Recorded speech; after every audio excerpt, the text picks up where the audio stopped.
If you've watched this channel for the past few years, or even the last few months, you've probably picked up the fact that Chinese-backed automaker Faraday Future has something of a turbulent past. From its outlandish never-make production concept car, as unveiled at CES 2016, to the FF91 full-size luxury SUV it debuted a year later at the very same event, Faraday Future has always managed to do weird things and hit headlines. And be it the U-turns it's been forced to make on vehicle production facilities and timelines over the past 3 years, to financial problems of its founder and CEO JT Jia, Faraday Future has, for some time, felt on the brink of collapse.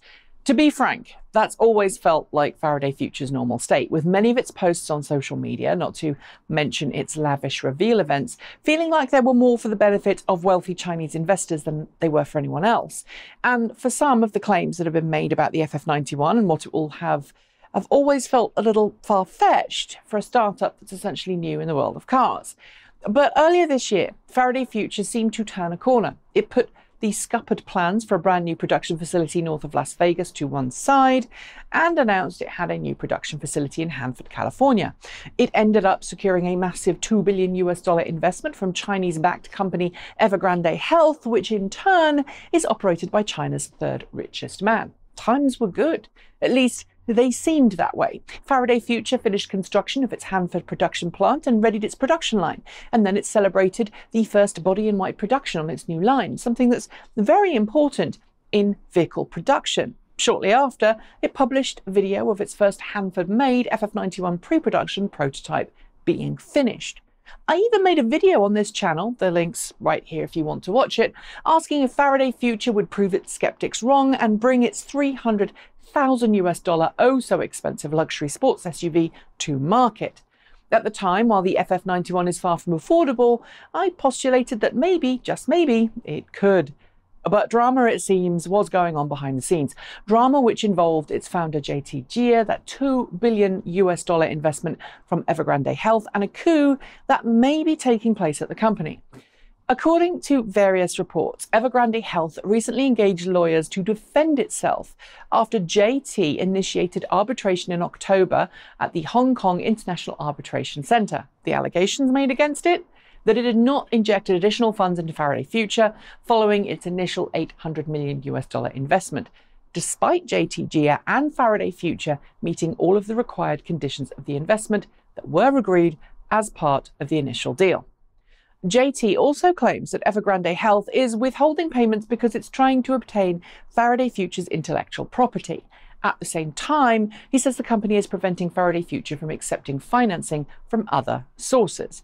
Frankly, it's all a bit, well, weird. To understand it a little more, we need to look at the history of JT Jia and Faraday Future. You see, JT, who used to be a billionaire in China and whose Leishi Internet Information and Technology Corp, which included the tech company Eleco, was at one time a really big deal and has now been essentially blacklisted in China. His company has lost more than $22 billion in market cap and is now valued at just over $2 billion. JT is in debt in a big way and is currently ignoring the order to return to China to repay what regulators say are outstanding obligations. Those outstanding obligations, mostly debt, which his companies used to fund a whole host of different projects, many of which either failed to come to fruition or were terribly behind budget and unable to do the things that were promised of them. Remaining in the US, JT Jia has avoided the worst of his problems back home, but it's also meant that Evergrande Health has been able to file for a takeover of Faraday Future in China. It filed paperwork back in August to officially take over the company, forming Evergrande FF Intelligent Automotive China Company Limited, and claiming full responsibility for Faraday Future's research and development, production, operations, and management, at least in China. While that didn't initially seem to affect Faraday Future's US subsidiary, it's now clear that it did, and Faraday Future appears to be very strapped for cash to help it with US operations. The challenge now? What happens next?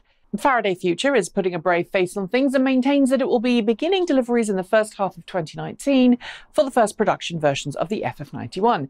At $300,000 or more per vehicle, that should help Faraday Future no end.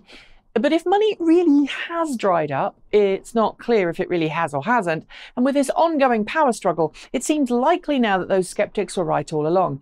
It doesn't help that other companies who are also wanting to bring high-end luxury electric cars to market seem to be doing far better.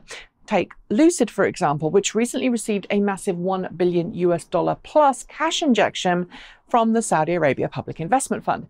And then there's rival Chinese company NIO, which also raised $1.32 billion in September from an IPO on the Nasdaq Stock Exchange. Is Faraday Future finished? Not for sure, but it really doesn't look good. That's it. Thanks for joining me, and see you next time.